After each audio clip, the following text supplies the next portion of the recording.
What you need is a subspecialist in alienation and estrangement who sees it all the time, not the best psychologist in the world who rarely sees it. And so very briefly, the short answer to this question, how does this happen, is this field is highly counterintuitive to anyone who doesn't have extensive training and experience dealing with it. Most people will usually get it wrong. And when I say people, I mean attorneys, psychologists, other mental health experts. The majority of the time, they will not only get the case and the evaluation and the recommendations wrong, they will get it exactly backwards.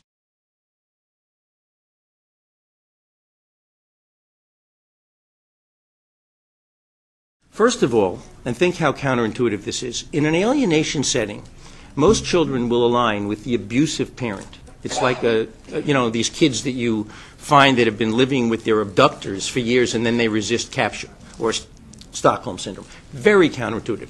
Number two, what we would call pathological enmeshment, and I'll define that briefly. It means that the alienating parent has an unhealthy enmeshment with the child to the point where the child has lost his or her individuality. A severe erosion of critical reasoning skills, boundary violations, sleeping with the other parent, or at least doing the bidding of the other parent, inappropriate sharing of information, which all the lawyers have heard of. Pathological enmeshment is a very serious psychiatric problem. And to a non-expert, it looks exactly like a warm, close, loving, healthy relationship. The non-expert comes in with perhaps a PhD or an MD in psychiatry or psychology, and what they see is let's just say mother and father for simplicity, but it's about a 50-50 spread of who does what these days. You know, the two little girls are tightly bound to the mother. Oh, I love you, I love you, I love you. They look at dad and say, I don't want to see him, he's a bad man. She's perfect, he's rotten. The non-expert says, wow, look at that great relationship. They really don't know how to probe to see if there are three types of pathological enmeshment: infantilization, adultification, making them little adults. Why don't you decide if you want to see dad? Right there, that's adultification. Right there, that's pathological enmeshment.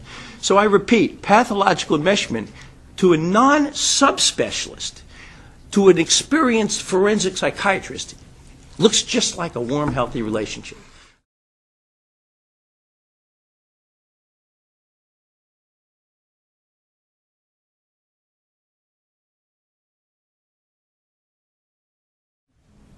The fundamental attribution error means you look at behavior and you think if you see an angry man, someone who's angry, you say, he's an angry man. You think it's his character. In general, he's an angry man. Never mind that the reason he's angry is someone just stole his car or his wallet. We're hardwired to say, oh, I'm going to stay away from that guy. He's displaying anger. So if the anger is situational, then it's an error. Now, the relevance to us is that when an interviewer sees a severe case of alienation, the alienating parent is cool, calm, and collected. He or she is probably a borderline, a sociopath, or a narcissist, or all three, and is a master manipulator, has learned to convincingly mimic normal behavior, and presents very well. Oh, yes, I encouraged the child's relationship with his father or his mother. By contrast, the targeted parent has PTSD, has not seen the child in God knows how long, maybe years, has been told that he's the one who's the problem or she's the one, and comes in all intense, all angry, and all stressed out. Now, I personally sat through a whole course at an AFCC meeting where the person teaching the course said to the people in the group, you can go by what you see. If the parent presents anxious and intense, you can be sure that's how they parent. No, that's an elementary error in clinical reasoning and decision making, not if it's a fundamental attribution error.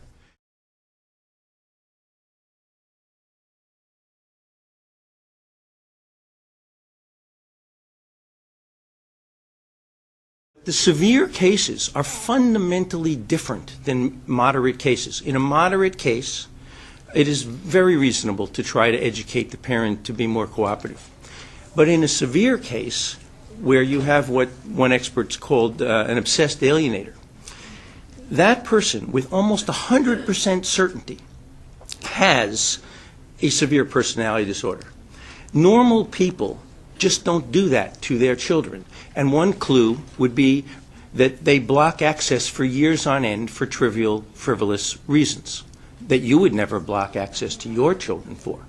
Another indication or indicator would be the repeated breaching of court orders, which again a normal person would never do.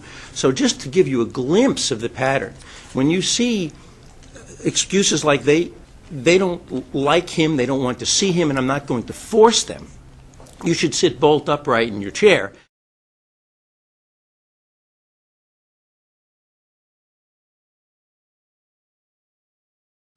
Normal psychotherapy makes these cases worse. So if it's a skilled psychotherapist who thinks you can come in and do dyadic therapy, well, why don't you find something to apologize for?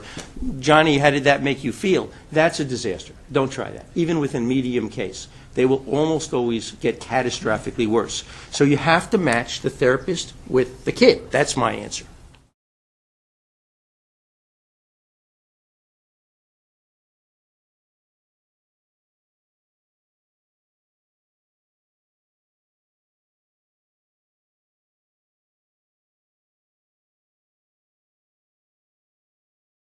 There are two places, one in Canada run by Kathleen Ray, another in Texas run by Richard Warshak. Give them 4 days with the kid, and the kid returns to the rejected parent happy as a clam to be reunited. But they require a change in custody and no contact with the alienating parent for 90 days. Other than that, there is no hope for a severe case. Don't even think of doing it with office therapy.